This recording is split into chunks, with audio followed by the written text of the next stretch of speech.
Hi there, and welcome to this week's edition of Top End Track Talk. I'm Andrew O'Toole, and today we'll be having a look at this coming Saturday's meeting here at Fanny Bay, which is the 5th of December. Having not raced for a fortnight, Saturday's meeting is the first of 3 successive Saturdays here in the Top End in the lead up to Christmas. Once again, the fields are a little on the light side. However, there are some quality gallopers engaged this weekend, which should provide for an excellent spectacle in the 5 races. The first is the Darwin Racing Handicap. It's a 0 to 70 event. It's the only 1,300 metre race on the day.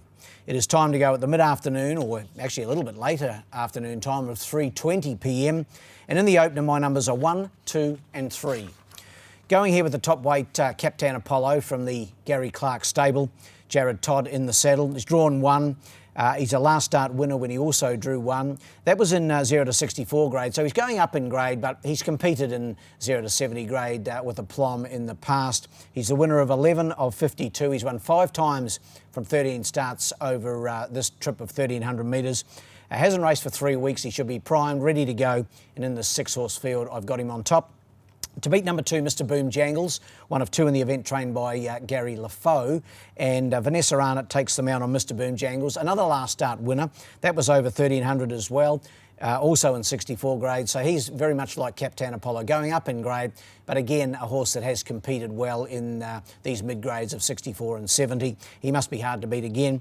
And in for third, the stablemate of Mr. Boom Jangles, number 3, Weapon, also trained by G. LaFoe. Paul Denton visiting from Alice Springs on Saturday. Good to see Paul here again. And Weapon was really good last time out behind Salty, only beaten narrowly on that occasion and sure to race well again. The numbers in the first, easy as 1, 2 and 3. The second's the Great Northern Handicap. This one is 0 to 58 and it's over 1,200 metres. Pretty smart filly in this, number 8, Don't Say It. It's only had the 1 start, trained by Gary LaFoe, and Jared Todd retains the mount. He was on when she made her debut. That was the 14th of November. Bolted up in maiden company, beating Proper Belter by 5 1/4 lengths on that occasion. She's up in trip a little bit, up from the 11 to the 1,200, but the way she won first up, I think she'll be winning again. 8 on top for me. To beat number 10, and that's Dunkirk, trained by Tayan Halter. Paul Denton goes aboard. Like the way he got home last time, Dunkirk, over 1,200 metres this trip. That was behind Art of More, only beaten a length and 3/4 on that occasion. He's been a little disappointing, let's face it, over his career, but now in the Halter stable, he's formerly trained by David Bates, and that last start effort fresh in the mind, I think he can race well again. Got him in to run second. And in for third, number 7, going here with the old boy, Look at Him Go, trained by Chris Pollard. Barry Huppett's aboard. His last start 4th in that same race behind Art of More, I thought was full of merit. And as I say, he's an open horse back in the 58 grade. We have to watch those horses now, now that we've allowed them to run in the 58s. And I think he's a live chance. In the second, 8, 10 and 7. The third's the Silks Darwin Handicap. It's the benchmark 76, the highest rated race of the day, and it's over the 1,100 metres. Just a field of 5, but looking forward to it because we see the return to the track of the 2-time horse of the year in the Captain, number 1. And even with 65.5 kilograms, he looks the horse to beat. He won last time out in Weight for Age company, as you would expect, but the start before that, over this trip in benchmark grade, carrying the same weight, 65.5. He was far too good for them, beating Dawn Raid. I think he'll be too good for them again. He's just a class act. Every time he goes out, you know what you're going to get. He'll roll to the front, you would expect from that inside draw, and give Gary Clark another win, I believe. 1 on top, the Captain. To beat number 5, Ransom Money, the fresh runner, trained by Dick Leach, hasn't raced since the 4th of September. And Alice Lindsay's 2-kilogram apprentice claim takes the horse's weight down to 54.5 kilograms. That's an 11-kilogram pull on the top weight, the Captain.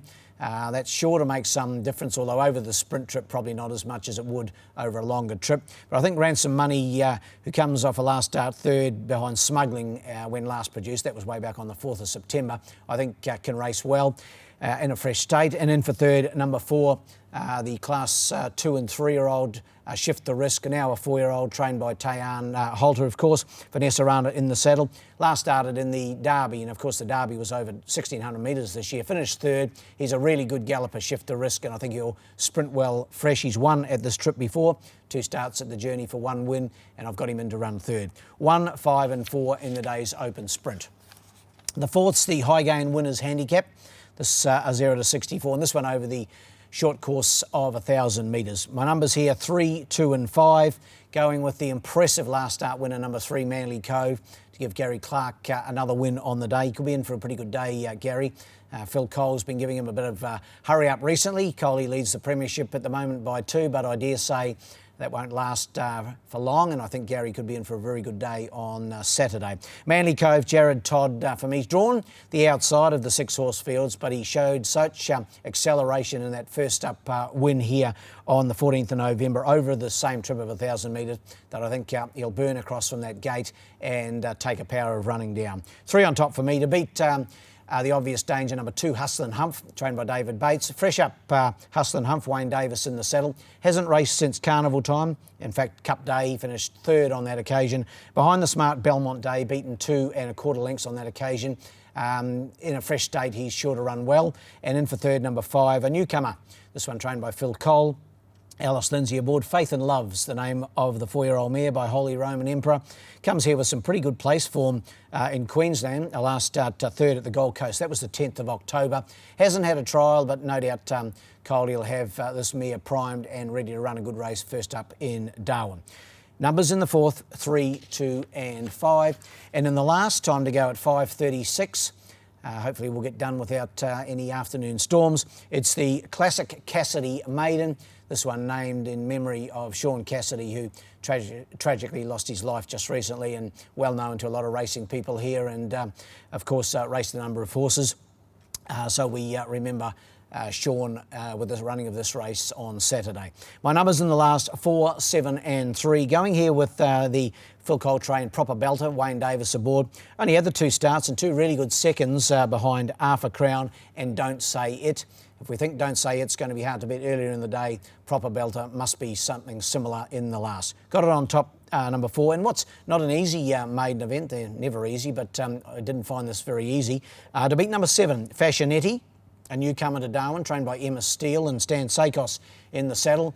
We wish Stan all the best. He's actually heading back to Victoria after riding at Alice Springs this coming Sunday to take some mounts at Launceston during the summer carnival down there, but he promises me he'll be back in the not too distant future, and we wish him all the best. Fashionetti hasn't raced since late August at Warracknabeal, finished 3rd on that occasion. But I hear the horse has been working well, and an interesting runner in the last. And in for 3rd, the stablemate of proper belter, number 3, Kickin' Golds. Paul Denton takes the mount, goes from the 1 gate. A last start 3rd behind Don't Say It is pretty good form for a race like this. 4, 7 and 3 in the last. 2 best bets on the day for me. Race 2, number 8, Don't Say It. I think she's a very smart filly in the making for Gary LaFoe. And in the 4th, number 3, Manly Cove, of course, trained by Gary Clark, and I think can make it back-to-back wins. Race 2, number 8, Don't Say It. Race 4, number 3, Manly Cove. Well, that wraps up this edition of a Top End Track Talk, but we'll be back again same time next week for our second meeting in successive weeks here, and that will be the 12th of December. But in the meantime, good luck and good punting.